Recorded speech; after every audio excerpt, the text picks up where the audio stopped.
We're live. We are live. Or I am live. I do have a co-host today, but I really want to give him the proper intro.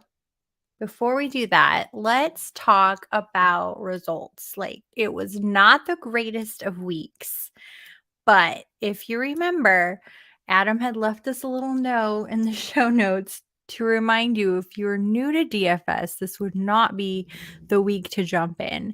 The Arnold Palmer, that's what we're talking about this week. The Honda Classic is one of the hardest tour events to handicap. Not an excuse.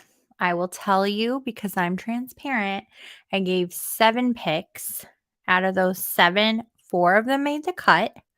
1 of them made the top 20. So that brings my overall percentage of accuracy down from 78 to 76. Still super amazing. I'm very pleased with 76, and I know we'll bounce back. We're gonna bounce back. But do you know what? There is someone who made the winning pick, and that is my co-host, Adam. He's going to tell us about this week's tournament, the Arnold Palmer Invitational, which also is not the easiest tournament to handicap. It's still in Florida. There's probably going to be some wind. Adam, welcome. What Welcome. is up? What's happening? Are we doing okay after the Honda? I was a little sad, only because my combination of picks didn't do as well as the picks I gave on the show. Yeah, I was like, you know what? Had I combined all my picks, I'd have been doing pretty good. So yeah.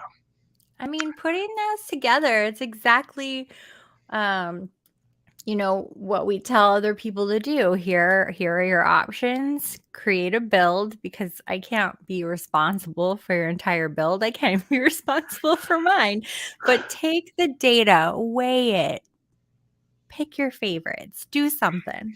And we also can't be responsible for Thomas Dietrich withdrawing and just going, fuck it, I'm done. I know, that was awful. I think the hardest part for me outside it's Wendy says that uh, Dietrich's dead to her. I don't blame you, Wendy. Don't blame you at all. Hmm. Just to pull out, I don't. Did you get any news on that? Because to me, it just looked like I'm so far back, I don't even care. So I'm withdrawing. I didn't see any injury news or anything like that on it. Me either. And I hate that with a passion. But Ah, I think it was just one of those ones where it was, I'm so far back, I'm not going to make the cut. I can just go home or wherever it's the next practice, rest up, and get going. I hate it. I hate it so much. The one that really hurt me, obviously, was Matt Kuchar, Mr. Kind Eyes. They weren't arguing with me. They really just wanted to know what my thought process was in that pick. And I was like, he ranks first in this and third in this and fourth. I mean, it modeled out well. I was not opposed. He's been playing excellent. Mm-hmm. He actually got it together for like half a second. And I messaged you and I'm like, you know what?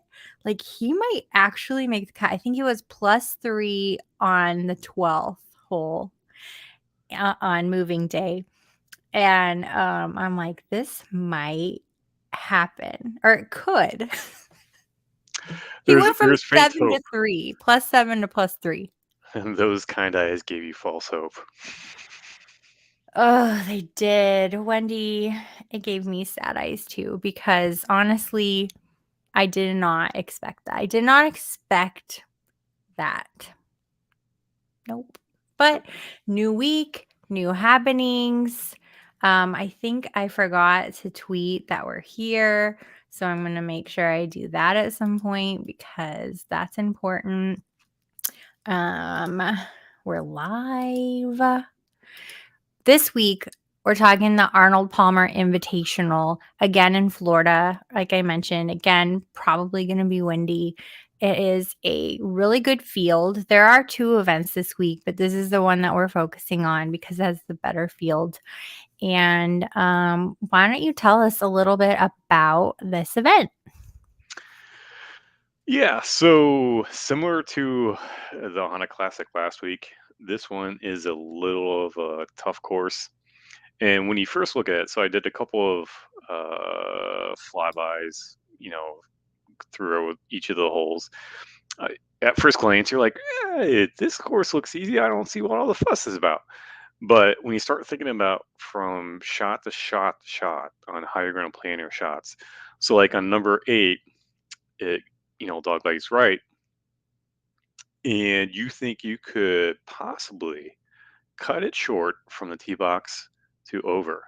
Well, if you aim wrong, you're in the water. There's a strategically placed pond right on the cut line if you're to cut that fairway.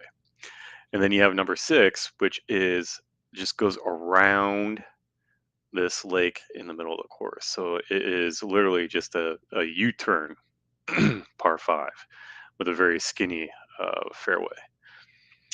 And a lot of the par 3s are pretty tough. Most of the par 3s here have a birdie rate of under 11%. And like they're not, angled differently or, off to the right or whatever. They're straight.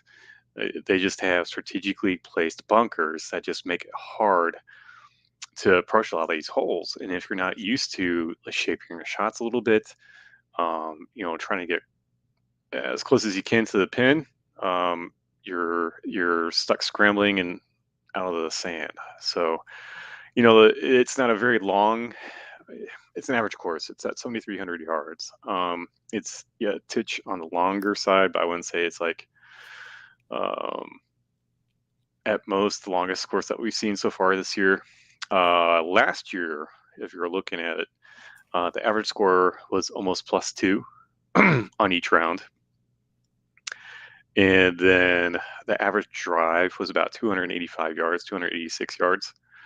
And then what you're looking for here is the average accuracy needs to be 65% or better to do well at this course. And then, you're also looking at, you almost have penalty stroke per round. So get ready for that. You're not That's going, wild. That's yeah, wild to me. you're not going to get away unscathed from this course. Someone's going to get Doesn't a penalty stroke. What were you saying? I'm sorry, I didn't mean to cut you off. No, I was just going to say, there's no way you're not going to get a penalty stroke playing this course. Right, it just seems so high. Something that I was looking at as I was making my picks this week, I was weighing driving distance. Seems like it would be important this week, as well as accuracy, which you already mentioned, that approach. And I'm looking at various areas of putting. Basically, I'm still kind of weighing in on the Bermuda because we've been playing so much POA already this season. Hmm. But putting overall, I think is going to be important this week. That's how I made my model. I had similar things. So with everything that we kind of learned at the Honda, not that we changed our process by any means, or at least Right. I didn't. No, I did I not. what I did was I kind of added in a few other things because the tougher the course, I think the more things you have to factor in. So I also put in tee to green only because we needed to look for that well-rounded player that's able to get from the tee to the green. But when you look at that, you also have to look at what happens in between the tee to green, right? Well, you have to look at driving accuracy. You have to look at putting. You have to look at approach. You have to look at approach at so and so yards, um, and you have to look at birdie or better percentage. Certainly this week, even though we're going to be looking at very high scores or higher scores than what we're used to.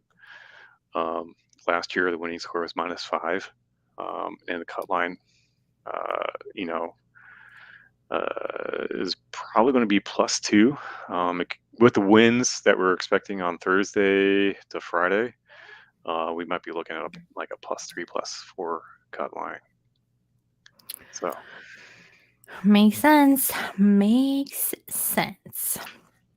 Let's just go ahead and get into it. I mean, I've been a little rambly at least. yeah, me too. We're gonna we're gonna look at you know what? Stop. I always like your explanations of what we should be looking at. It is not my strong suit, so I appreciate it very much. No, it's okay. I'll just get a couple post-it notes next time and just go hit green, good. Driveway, good. Okay. Let's start at the top, like we always do. Get out your wallets. These are the pricey picks. What I want to start with, though, is John Rahm ranks first in my personal weighted model this week. However, I cannot afford him if I want to create the build that I'm personally in love with. Rahm is 11.5 and I believe 12 some on FanDuel, not far away. It could potentially become a value on FanDuel depending on what you end up playing, but I cannot afford Rahm with my DraftKings build, so I'm going to drop it down just a touch. I am not even confident that I'm going to play him, but I'd be remiss if I didn't mention Scotty Scheffler at 10-9. He was the winner of the event last year, and while I don't like to pick consecutive year winners, I'm not saying he's got to win again, but I'm pretty confident he's going to play well. He ranks out third in my weighted model. Thoughts? I like it. I think a lot of people are going to be on Rom, and when we get to my more expensive picks, I'll explain where their faults lie. But I think Rom, his if there's anything to pick that's a flaw in this game right now, because he's pretty on point, it's his putting, and his putting on Bermuda is his only flaw, and I think that's where it kind of gets him is his approach and putting, especially for a lot of these Florida courses. I don't think he'll be as good, but still John Rahm. So Yeah, he's 15th in the field on Bermuda, yeah, 6th overall at putting. yeah. So So, yeah. Eh, what I do like you have? Scheffler. I like Scheffler. I like Homa. I have Don't give Roy. away my second pick. What is yours? I have Roy McIlroy. I think his driving off the tee and his accuracy is a little sketchy. But I think off the tee and his approach and his putting are going to help pick up for that accuracy. Um, I'm going with Roy. I think he's still one of the blue buds of the game. If you were a stock, he'd be a blue chip stock because he'll Mhm. just get you that money, and you can always count on him. So Rory's my pick. I can see why you would do that, especially in what you've weighted versus what I've weighted. I did not add in tee to green, but he ranks first in tee to green. So out of this field in particular. So I can see why you would like him a lot more than I did. I had some other ones that just shook out, in my opinion, more favorably for my build, but I do like that. I Mm-hmm. went with Homa, ranking 5th in my weighted model. I actually think I will put money on him to win. He came in 17th last year, which is nothing to sneeze at. And so far this season, he's come in first at the Farmers, which was the end of January, came in second at the Genesis just a couple of weeks ago. So yeah, I like Homa at 9.7 thousand on DraftKings. I feel really comfortable with that number actually Yeah. as one of my top picks. Yeah, like I alluded to prematurely. I like Palmer as well. You like it too. Yeah. Tell us about Willie Z then. Willie Z, the poor man's Roy on paper. I like Will Zalatoris overall. He has a pretty good event history here. In the past 2 years, he's got in the top 10 on the fringe. He's made the cut last year. It was in the 30s, but his last 10 events, he's done okay. He's does have one withdrawal about 5 events ago. I forget what that was for. But other than that, he's been okay. But the reason I do like him for around here is because of his good drive percentage. His tee to green is pretty good. Off the tees, pretty good. And I think for overall, birdie or better percentage and his bogey avoidance is pretty stellar. The thing that I think might bite me in the butt is the sand save percentage. He can't save himself out of the sand. But if he can learn to avoid it with that good drive percentage, I think he'll shake out well. I like it. I was going to drop our top tier in the chat. Adam Picks. Rory. Robbery. And Or, Will Zalatoris.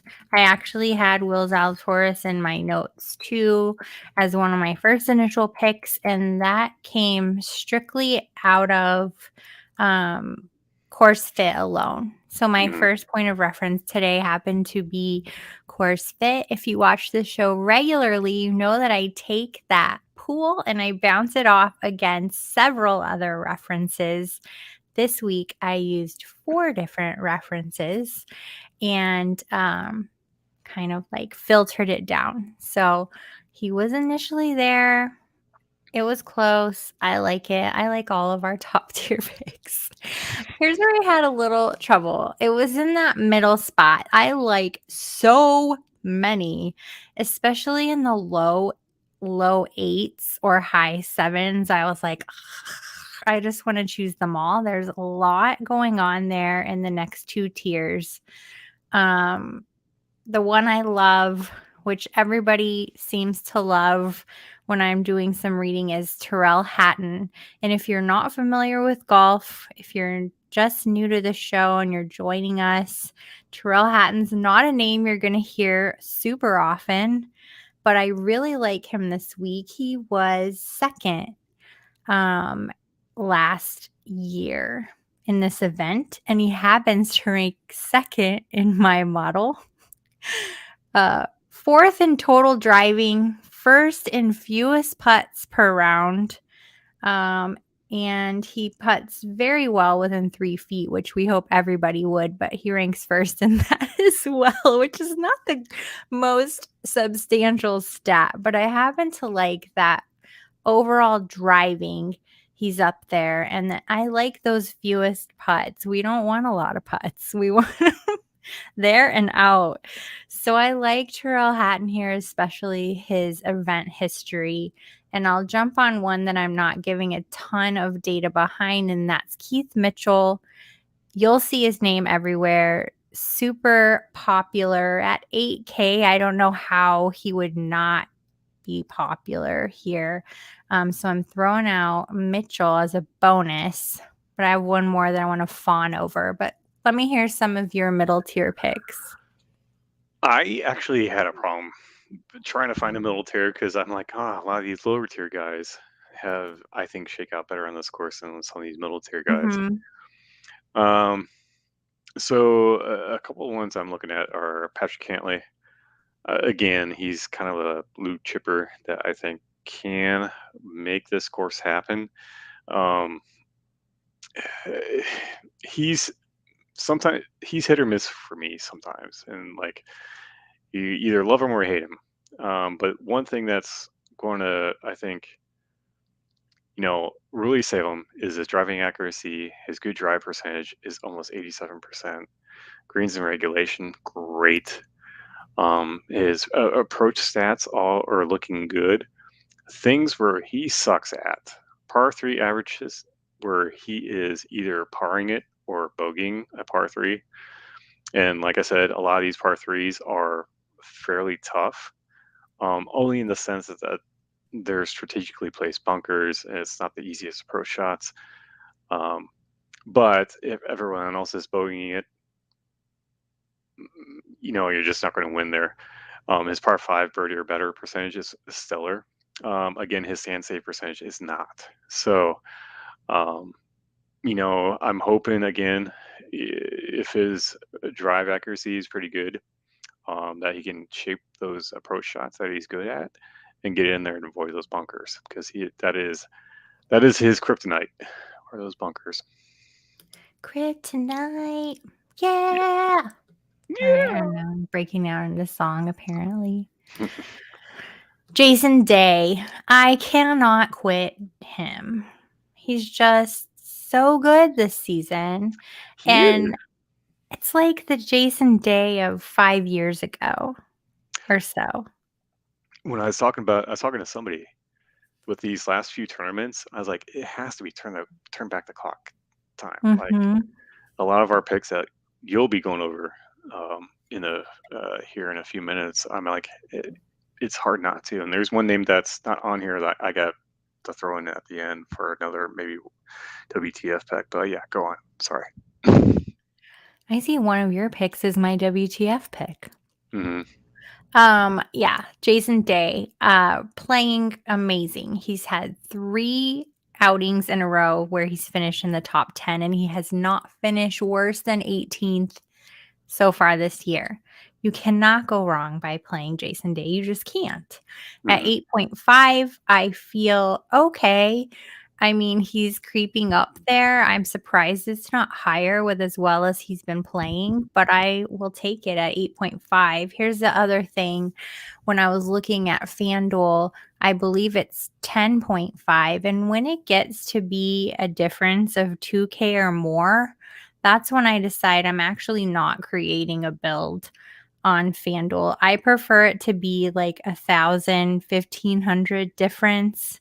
Once it's like 2,000 difference, $2,100 difference between the two platforms, I just feel like I'm not going to get the build that I want. So I like Jason Day on DraftKings ranking first in total strokes gained right now going into this tournament. So I like it. I like that one a lot. I do too. I think he's going to do well here. What else you got for us in this middle tier? In this middle tier, I have Xander Schauffele. Been in pretty good form. Has a little event history here, one round. But his past 10 events, he's been doing pretty good. Again, when we're looking at tee to green, approach, ball striking, uh, and then again, greens and regulation, he's all up there. Like he's doing pretty good, even pretty good from sand save percentage. So if he does miss off the green and gets in those greenside bunkers, he's going to be fine. So I like Xander. And the other guy I have is Victor Hovland. Similar in structure to Xander Schauffele. Good ball striking. His driving distance is not that 307, and he's got fairly good accuracy. Pretty good drive percentage. Greens and regulations, not stellar. He's neutral. But again, when it comes to fairway proximity and all those approach stats, he's doing pretty good. So I think Victor Holligan is going to do pretty well here. So I'll look for him to be in at least the top 20. Yeah, I like that. I had both Xander Schauffele, who I affectionately call Shuffles because it rhymes with Shuffles. waffles. I Yeah. don't know. Shuffles and Hovland were both in my initial pool as well. I like them both. If anybody happens to care, Shuffles shakes out at 15th in my personal model, which is pretty good considering this field. And Hovland,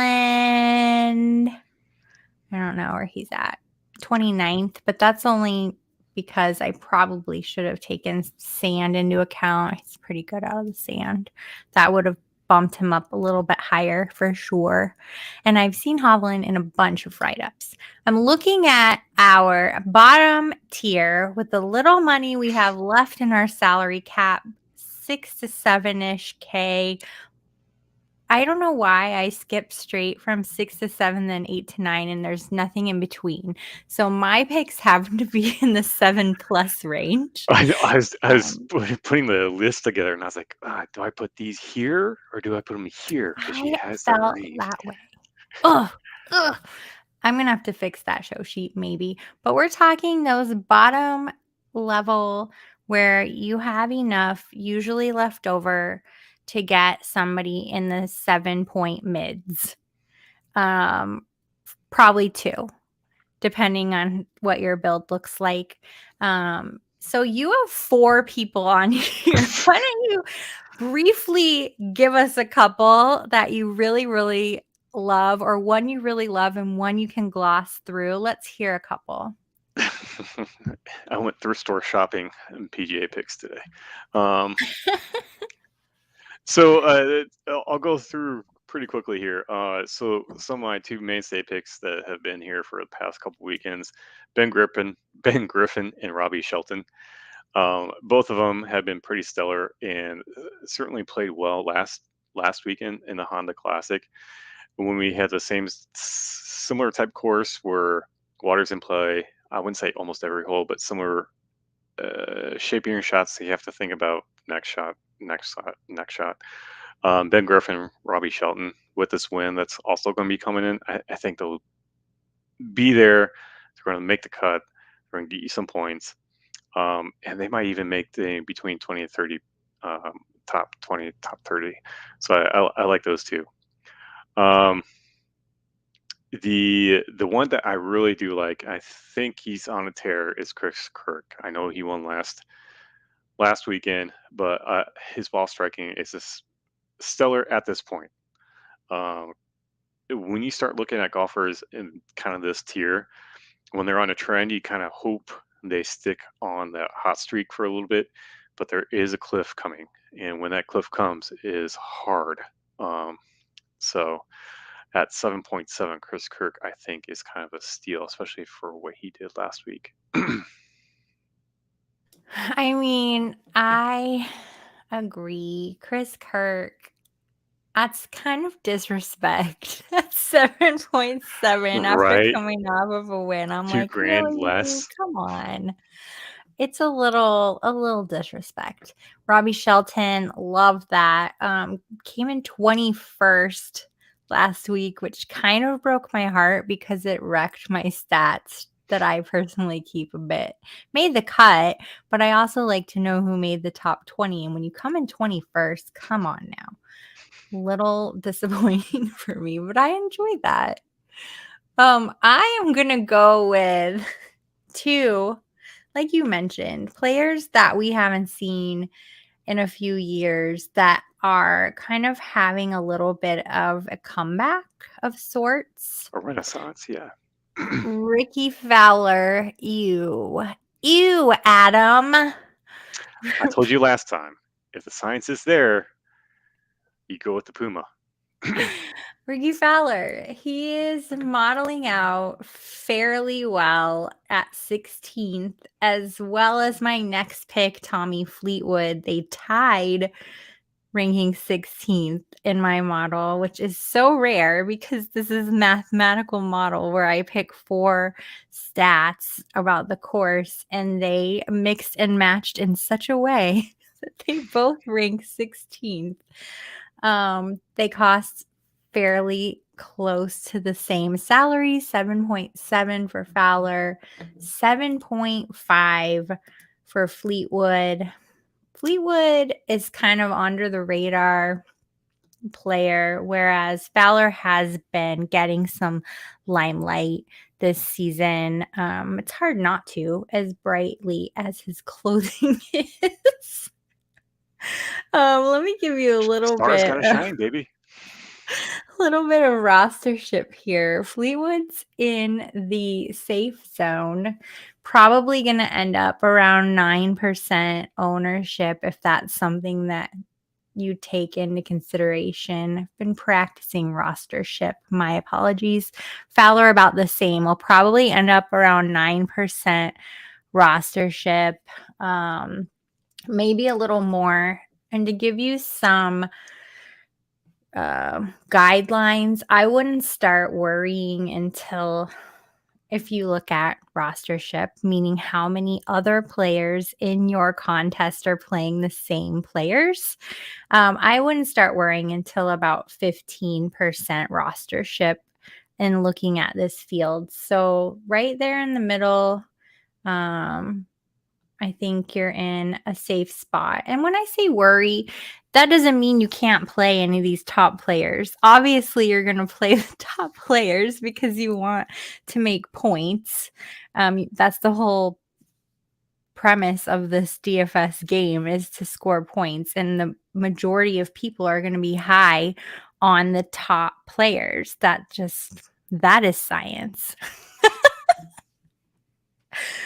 But it is nice to look at these middle tier and these lower tiers and just see how much of it is hype through media, through podcasts like ours, through some of these bigger blogs and picks, and how much of it is actually based on real life data. So I like where they land there.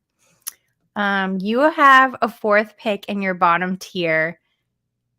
It happens to be the same as my what the fuck pick. Yeah, I don't know if we need to mention him till we get to the what the fuck section yet.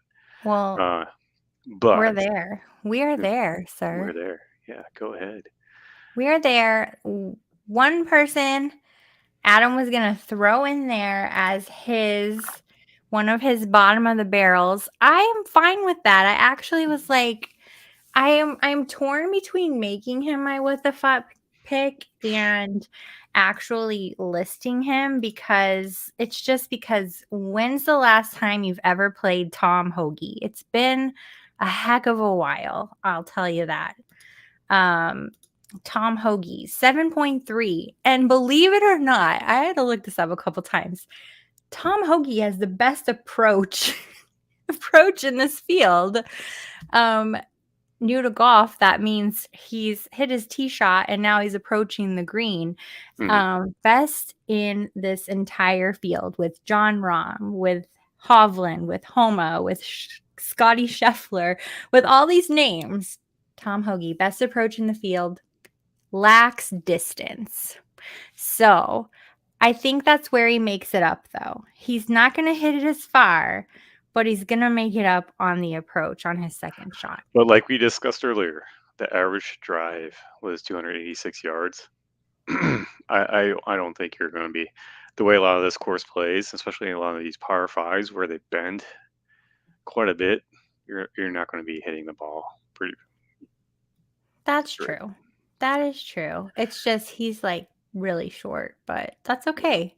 I like it that he's able to make it up pretty handily according to the data against the rest of this field. So I'm not feeling terrible about it. I mean, last week's WTF for me, Seung Kim was tearing it up to start the round, ended up just making the cut, but still, you never know what's going to happen out there.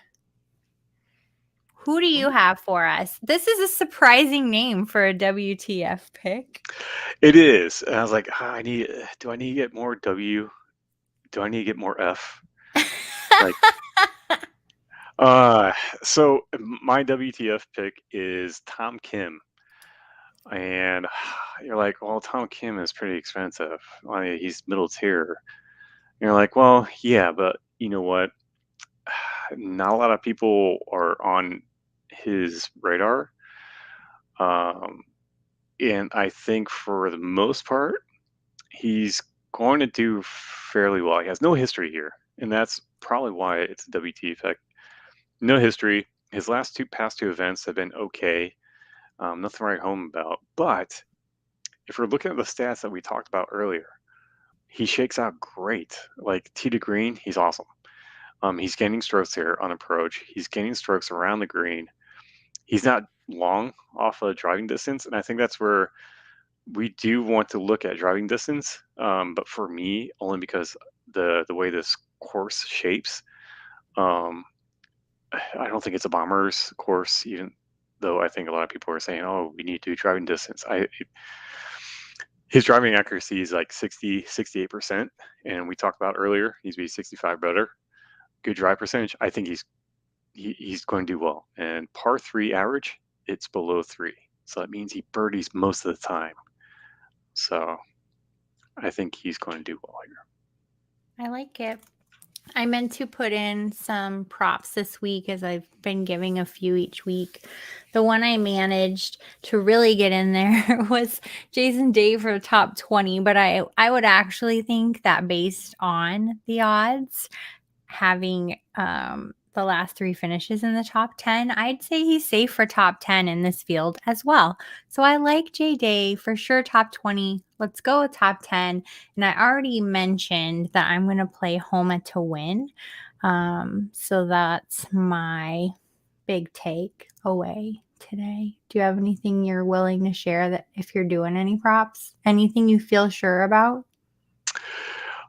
I do not feel sure outside of Jason Day and Rory. I think Rory will make the top 20. But I think we're going to see quite a bit of movement in the field this week. And there's nothing that's going to be, like I said, there's going to be a lot of penalty strokes with the wind. There's going to be a lot of shaking up that's going to happen. So I like it. I was just counting 1, 2, 3, 4, 5, 6, 7, 8. Oh, it's not bad. I ended up playing 8 out of 20 in a pool. So on my initial pool, 1, 2, 3, 4, 5, 6, 7, 8, 9, 10, 11, 12, 13, 14, 15, 16. I played 6 out of 16, 8 out of the final 20. I think that's pretty good. yeah, those are good numbers. I like the data of all this. I love being able to take my initial gut feelings and just start bouncing it off of different avenues, different resources. It's been really, really fun, and it's proven to be working out pretty well. I don't know what other people's processes are, but that's mine. I'm sort of the same way. So I look at the data first, and I look from different sources. Mhm. One of those sources I think has a pretty good course fit tool, and like a stats formulated tool where like you can tell what the course is, how the course is going to play. Is Data Golf. I like using Data Golf's stuff. They're pretty good. So yeah, and of course Team Riser Fall. Team Rider Fall. I use their study hub to help balance everything together. That's where we met. Mm-hmm. If you're looking for things in writing, you can pop over to Team Riser Fall sometime tomorrow, late morning, early afternoon for you East Coasters. 4 I'll a.m. toss that in. You can read it for free. The study hub is not free, however, but I have a secret code, and you're welcome to message me for it if you'd like. And I've also been using a course fit tool that's actually just called Course Fit Tool. So go ahead and Google it. It's actually really rad. I like it a lot. And again, making a weighted model based on all the data, where you're just, out of a total of 100 points, you're spreading that out over various skill sets, and it helps you to rank the skill sets needed for the course. Love it. Love those different resources. So yay. Thanks everybody for tuning in. If you have any questions, please reach out to @Mr. Hallas on Twitter, or me @Kelly in Phoenix. As always, thank you so much to Club Fantasy for allowing us to host Who's Your Caddy on their YouTube channel, and Women of Fantasy Football for being supportive of my my little whims and dreams and wishes. See you next week. Are you in next week, Yeah, Adam? we'll be here next week.